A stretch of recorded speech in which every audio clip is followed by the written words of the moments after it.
Welcome to the Kindness Principles podcast. I believe kindness is a cultural strategy that empowers people to create meaningful lives, healthier relationships, stronger organizations, and a world where everyone can thrive. My name is Cindy Smarsh, and I'm really glad you're here. Hey everybody, thanks so much for being here with me today. It's really a really exciting day for me today because I have with me Ron Smith, who is the founder of the Bridge to Kindness. So Ron, thank you for being here. It's a pleasure to be with you today. Thank you for the invitation.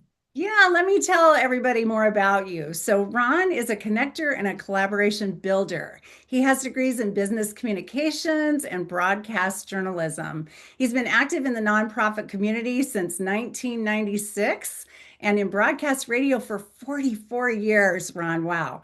He's a national motivational speaker, encouraging people to identify their gifts and talents to bless others. Love that. Ron currently serves as the executive director of the Bridge to Kindness project, which unites municipalities through support groups, workshops, and a radio show to raise awareness of the nonprofits in a community.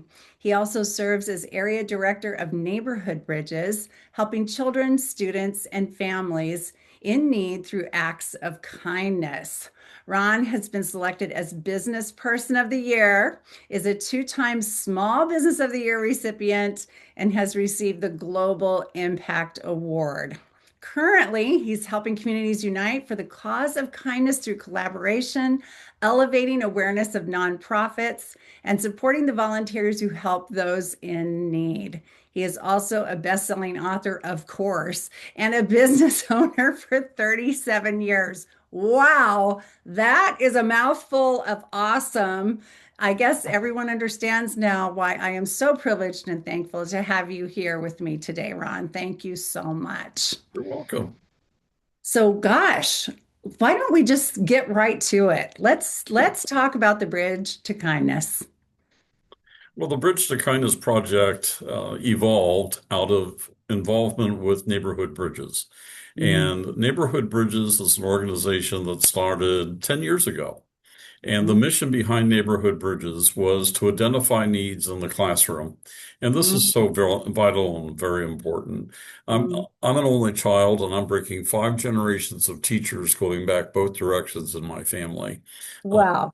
for my generation, my dad's sister's daughter continued it for our generation. And I have four daughters, and my youngest daughter is currently starting her fourth year teaching first grade. So she wanted to teach just like her grandmother did. Nice. My mother, her grandmother, taught first grade for 37 years.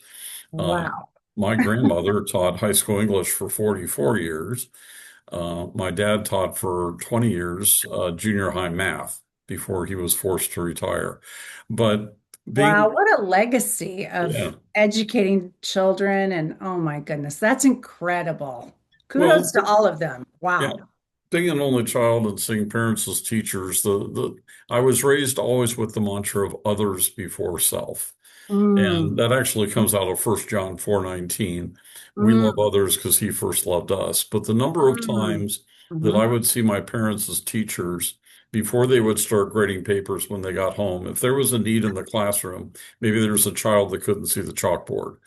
My mm, mom would get on the phone and she would call all eight optometrists in our little hometown of about 37,000 people and mm. say, I have a kid that needs glasses. Who's going to donate them? I'll wait. I'll be right here. You just Oh talk my amongst gosh. yourselves. And That is great. and she'd get them. It blew my mind. She'd get them. So Oh, I love that story. my Wow. dad, yeah, my dad would coach the junior high basketball team. And if there was a kid that needed a pair of shoes, he'd go to the local sporting goods store. We didn't have Dick's Sporting Goods back then. We had a family owned and operated sporting Sure. goods store called Roush Sporting Goods. It was run by the Roush family. Oh, wow. And so dad would go over and say, hey, I got a kid that wants to play basketball this year, but his family can't afford the shoes. Who's going to donate them? So being I love raised with that mantra of others before self, it really encouraged me to do the same and follow in those same footsteps. So I got that. involved in Boy Scouts at an early age, which is a service organization, Sure. and I got my Eagle Scout. And I Nice. went on to start a career in radio. And by being involved in radio, I realized I had some unique talent to communicate. Mhm. And I paid my way through school, through college, by being on the air. I've actually been in radio since the age of 14. So Wow. I like to joke that Ryan Seacrest and I both started at the same age, but he's made a lot more money than I have. Yeah, you're not on Wheel of Fortune, and I haven't seen you at New Year's Rockin' Eve either, Ron. Come Uh, on. that's right. Not yet. Not yet. But the station that I was working for at the end of my senior year and graduating lost its license due to FCC violations. So we Oh, all had to find something else to do. And so I had a brainiac idea. Hey, I'll start an audio video production company at the age of 21, become an entrepreneur. Sure. wow. Okay. Well, That was brave. well, we just celebrated 37 years in business in February of this year. Oh my And it gosh. has been an amazing run. Wow. But by being a business owner, and then I still got involved in radio. I'm still on the air to this day. I've been on the air for 5 decades. But the neat thing is being a business owner, I recognize the need to give back to the community. And that's where corporate social responsibility was taught to me at a very early age, and being a business owner. It's important as a business owner that you give back. And Oh, so yeah. had Hmm. that instilled in me. And then I got involved with the Chamber of Commerce. Hmm. And being involved with the chamber, that's also a nonprofit. The Hmm. chamber was asked by our local food pantry, "Hey, do you have somebody that'd be willing to represent the chamber on our board? Come on over here. We could use your help." I said, "Sure, I'd love to do that." So I served on the board of our local food pantry. Nice. And while doing that, something interesting happened. A friend of mine that I've known since the age of 12, I'm in Columbus, Ohio. Only Mhm. 17% of us are born and raised here. I'm one of them. Wow. Um, a gentleman that I'd known since the age of 12 approached me and he said, "You know what? I'm starting a nonprofit here in town called Neighborhood Bridges. What we do is we help children and families and students in need in the classroom. And you seem to be pretty connected in the community. Would you be Mhm. interested in bringing it to your community?" I said, "Absolutely." And I said, "I only have one question to ask you, Rick. What are the needs that I can help with?" And he said, "You can help with anything." I said, "Did you just say the word anything?" He said, "Yeah, you can help out with anything." I said, "That's great." And Wow. so the very first act of kindness we did was helping out residents of a 4-unit apartment that caught fire at 5:30 in the morning. Oh, wow. And I've known the fire chief in our hometown for 30 plus years. Our children were born 4 hours apart. One of my daughters was born 4 hours before his. Oh, So I've known wow. him for years. And so he called me up at 5:30 in the morning and said, "Hey, Ron, I hear we got something new coming to town in the coming weeks that helps people in need." I said, "Yeah." He goes, "Do you mind launching a little bit early? Because I got some people over here that could use your help." I said, "Absolutely." So I was on scene within an hour. And he gave me the Wow. ambulance to use to talk to people. And John stepped into the ambulance. I said, "John, what's your story?" He goes, "I'm an electrical contractor. All my tools I brought in last night for my truck. I didn't keep them on my truck like I usually do. I brought them in for my truck last night. They're all out. They're all ash. I Oh, have nothing I can go to work with. I'm not can't like, work. Yeah. I'm a contractor. I'm not an employee, so I don't have tools for my shop It's to right. use. Wow. Yeah. I don't have anything to work with." He's And stuck. Yeah. Mhm. I said, "Here's what's really cool. I happen to know Trish. She's the owner of the local hardware store. I've seen her at chamber meetings for years. Let me give Trish a call." So I called Trish on the phone. I said, "Trish, I'm sitting with John," and I explained John's situation and Mhm. explained what we're doing as a project. And you know Mhm. what? She blew my mind. She said, "You know what? We normally open at 10. Why don't you come over at 9:30?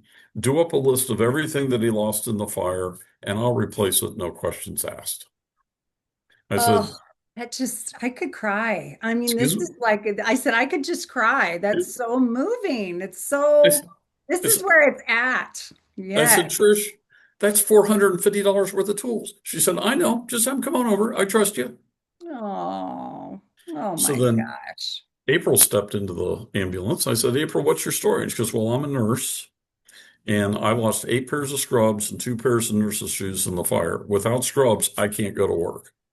I said, Oh, that's interesting. Because 2 weeks ago, my oldest daughter was going into medical assisting to become a medical assistant and going through oh, a vocational program, and she needed scrubs. And so my oh. daughter said, Dad, I want you to go shopping with me to buy them.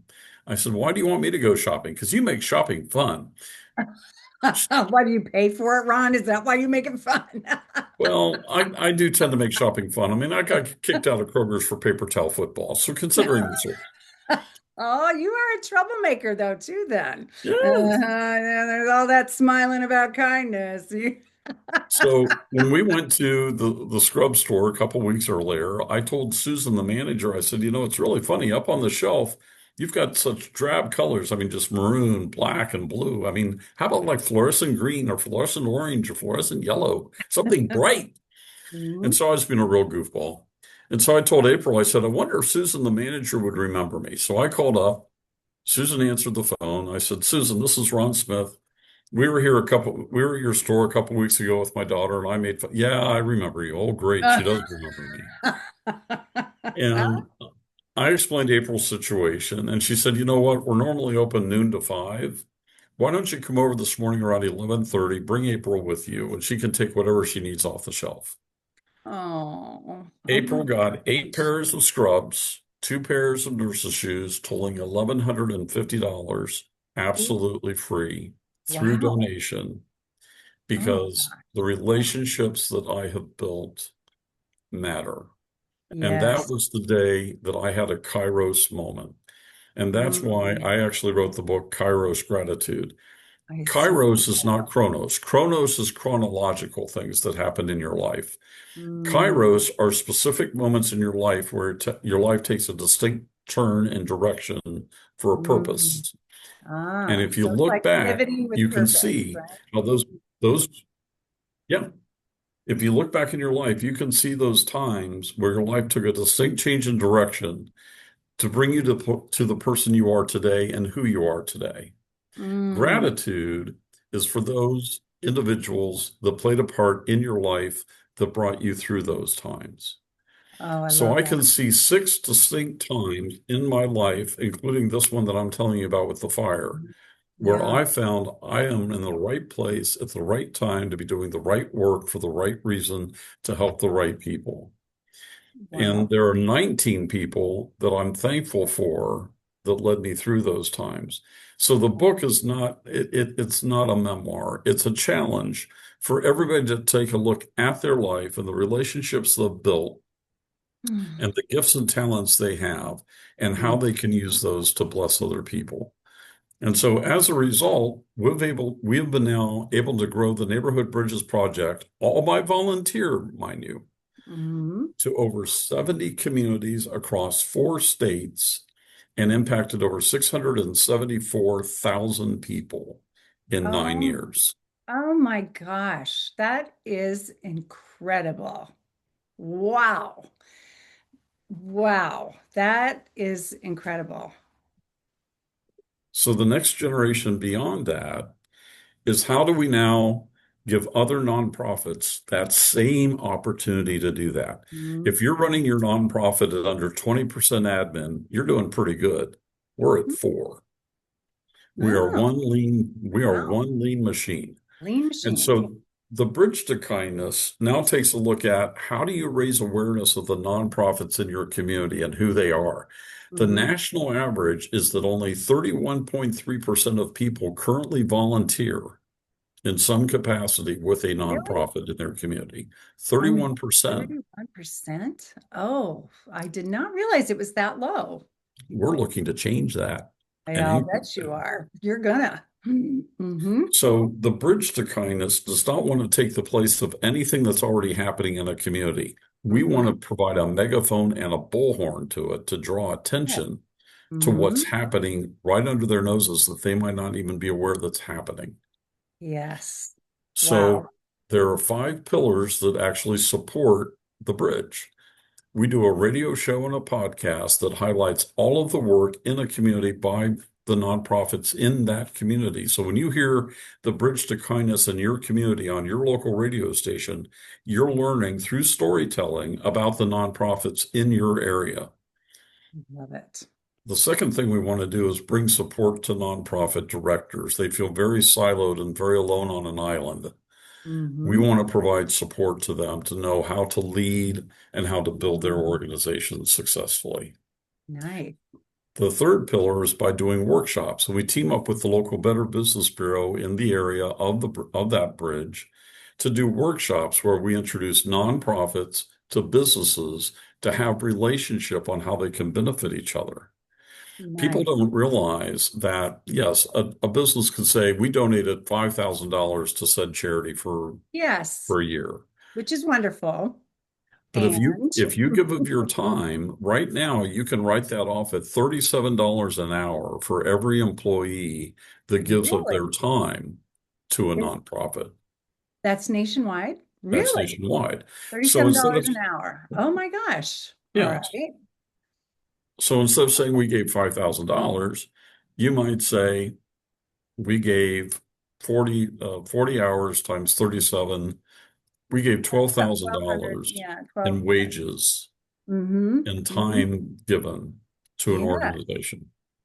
Well, and let's talk about that for a second because you mentioned corporate social responsibility earlier, and that's part of the research that I've done and do talk about when I'm talking to leaders is the importance of giving their teams opportunities to volunteer, and feel like, so they can feel like they're making a difference. And because kindness feels good literally in our bodies and our brain, like it triggers all the yummy chemicals that help uplift us as well.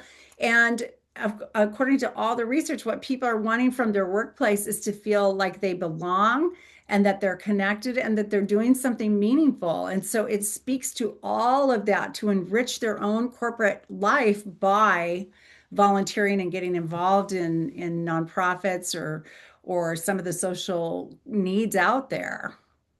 Well, to reinforce your point, businesses that engage in corporate social responsibility have a 41% happier work environment and have a Mm, 35% higher retention rate of their employees. So an example I'll give of that is an great. organization called the Baldwin Group. It was made up Okay. of 54 people.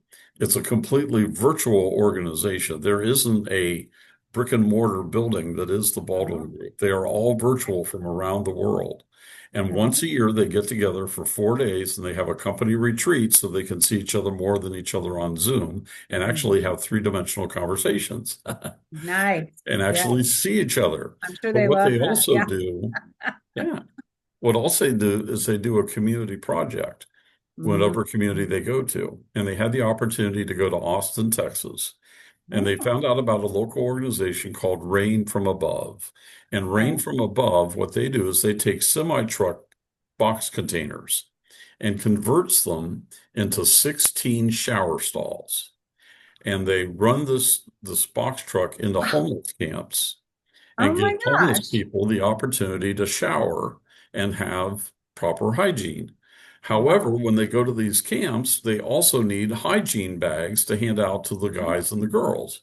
And these Sure. hygiene bags have all your basic needs: washcloth, soap, shampoo, razor, shaving cream, deodorant, toothpaste, toothbrush, hygiene Wow. products, feminine products, underwear, socks. But somebody needs to assemble those. And so what they look for are organizations that are willing to take some time to assemble them. So what the Baldwin Group did is they took 90 minutes, they lined up three 8-foot tables in a row, and on the tables there were blue and pink tubs. The blue tubs have the guy stuff in them, the pink tubs have the pink stuff in them. You take a Ziploc bag at the beginning of the line, you go down, if you're doing it for a guy, you take everything out of the blue tub, put it in the Ziploc bag, and then at the end, Wow. you put it in one gigantic tub that they will then take out to the camps. In Wow. 1 hour, 54 people assembled 1,174 hygiene bags. What? Oh my gosh, in 1 hour? Hour and Oh, a half, oh 90 my minutes. gosh. But two things happened. Number Seriously. one, they had a blast getting to know each other and having fun doing it together and getting Yes. to know one another. and doing Yes. something fun, but then also the people that they blessed as a result, because then Rain from Above has all of those hygiene kits that now when they come into a camp, they just say, here you go. And Wow. so that's the power of corporate social responsibility to do that together. But the workshops provide the introduction of businesses to nonprofits to forge that personal relationship on how they can support one another. That is fabulous. And tell me again, did you say the retention of these corporations who get involved in this way is 35% They have a, more? they have a 35% higher retention rate of their employees because the employees feel connected not only by job, but by purpose. Yes. Oh my gosh, I love hearing that. Wow, Ron, I love your stories. I appreciate all of this. Wow. So if people want to know where to find you or talk to you or connect with you, where would you like them to go? They could go right out to thebridgetokindness.com. You have to put the in front of it. Okay. Thebridgetokindness.com. And on the site, you'll find out about the 5 pillars and how we bring them to life in a community. Again, we're not here to take the place of anything. We're here to raise Right. awareness of who's already there and increase collaboration and communication amongst organizations within a community. Because if I was to do a man on the street interview in my hometown of 37,000 people and say, I want you to name every nonprofit in our community, ready, go. You could probably name Kiwanis, Rotary, and Lions Club. That's a good Right. in any community in America. You could Right. probably name my food pantry, which has helped people for Mhm. 52 years. And you could Yeah. probably name neighborhood bridges because over the past 9 years, I've impacted 17,000 of 39,000 residents in my hometown. Wow. We have 27 nonprofits. You have 27? We have 27. I can name 5. So the whole concept is how do you raise awareness of who's out there doing what Yeah. and how can I Right. use Right. my gifts and talents to help them go much further in helping people in need? Wow.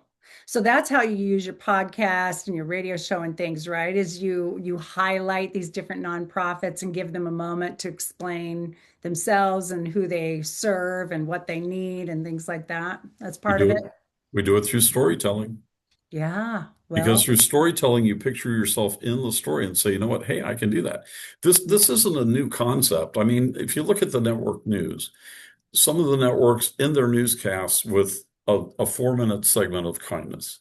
hmm ABC does it with what's called America Strong at the end of every newscast. CBS hmm has done it for 52 years with their On the Road segment with Charles Kurl. It's now Yeah. done by Steve Hartman. We Yes. actually had it happen to us too. hmm We're in 23 cities across the state of Alabama, and there's a morning show called the Rick and Bubba Morning Show. It's heard weekday mornings on 35 great radio stations across Alabama, Georgia, and South Carolina. Rick and Bubba from 6 to 9 every morning. They heard about what we were doing across Alabama, and they said, "Oh, this is fantastic. We'd love to have you as a guest on our show to talk about what you're doing. You have 4 minutes. Ready? Go." Oh, Sure. No problem. 4 minutes. kind I of can listen for a overwhelming. minute. We simply told the story of a family in need of a dryer. And we're trying to help this mom. She's a single mom. She's got 3 kids at home. They're wearing the same clothes to school every day. They don't have a washer and a dryer. Could we help them? Mm. And lo and behold, there was a Chamber of Commerce director in Ardmore, Alabama, driving to work, Yolanda. She was driving to work. She listens to Rick and Bubba faithfully every morning. She heard the story and she said, you know what? We should be doing something like that in Ardmore. Now, if you've ever driven down Ardmore, Alabama, Main Street, that side's Alabama, that side's Tennessee. You can buy a Oh, no, lottery I ticket on haven't. that side, you can on that side. You can go Anyway, out of state pretty quickly. Just cross the street. but she called up and she said, how do I bring this? I want to bring this to Ardmore. How do I do it? We helped her do it. And in her first year, she did 74 acts of kindness. Now, I can't Oh tell you if my those people would have got to gosh. help other ways. That's not my point. Oh my gosh. My point is, she heard herself in the story, said, I can Mhm. do that too. How do I make a difference? And she stepped up and stepped out. That's our challenge. So when we hold community events in the community, which is another one of our pillars for Hmm. people to meet nonprofits, when you come in, it's not speed dating. You take 5 minutes, take a gift assessment. The last chapter of our book is actually a gift assessment. Find out what your gifts and talents are. There's 22 of them. Usually you have a strong two, another three, and the rest fall away.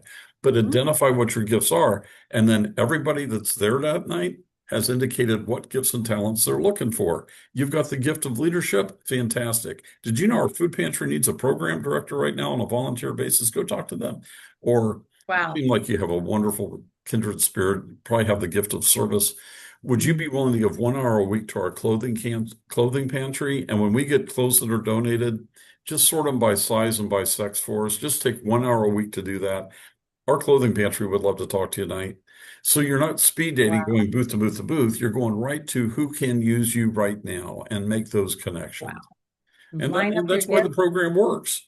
Yes, because it aligns people with who they naturally are already to serve others, which feels so good.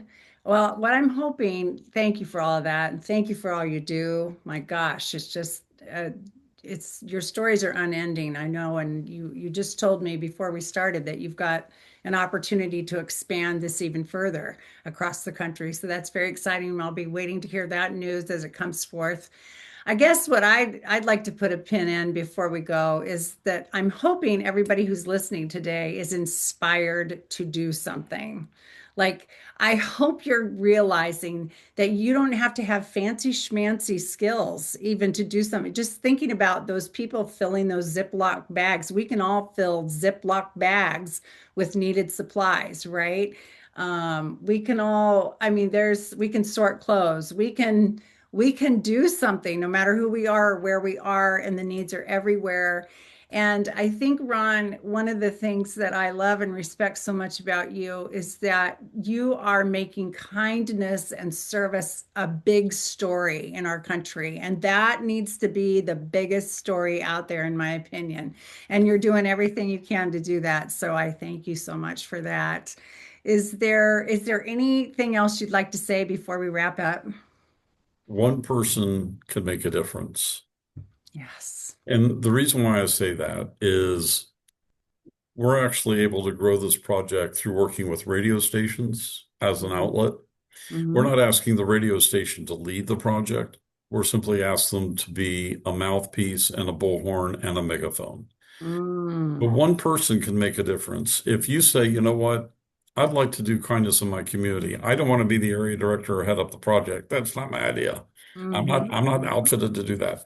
But what Mhm. I could do is I could provide an introduction to some of the leaders in our community and just put a bug in their ear.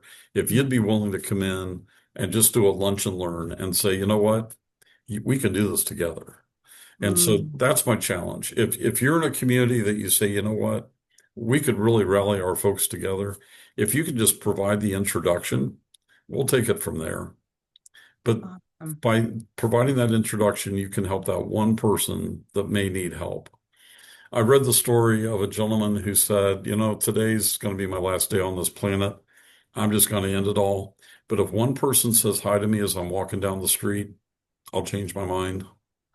And lo and behold, as he was walking to his office that day, just completely out of the blue, a person passing by said, "Good morning, sir," and just kept walking. And that one person that said good morning made him feel appreciated, made him feel accepted, made him feel acknowledged that he Mhm. existed. And that made the difference. And if you can do Wow. that just in one person's life, then if we all do that, think about the difference that we can make together. Oh my gosh. It's so powerful. All he wanted was to be seen, Yeah. And it just be happened. seen, and it happened. Yeah, that makes me think of all the times that people walk down the sidewalk and they look at the ground, and we could just look up and make eye contact with everybody we run into. So that's another easy way to be kind and to acknowledge people and It's help them know they matter. it's the four A's: affirmed, Mm. adored, appreciated. Affirm, adored, appreciated, acknowledged. Is that it? Affirm, adored, appreciated, maybe acknowledged. Is that it? Yeah. No? That's what we'll say it is. That's awesome. Those are awesome. Well, thank you, Ron, again, so much. I know you're a very, very busy gentleman, but I appreciate you taking time out to talk to me today. It's meant so much to me. And I know you made a difference here as well. So thank you for that. And thanks to all of you who listen. Please share this episode with others and get inspired, get out there and do something. I know you can, and you'll be so thankful that you did. And I'll talk to you again soon. Bye bye. Thank you so much for being here. Please like and subscribe to our show and share this episode with anyone who can benefit. If you'd like to learn more about how the kindness principles can change your life, please DM me on LinkedIn. And thanks again for listening.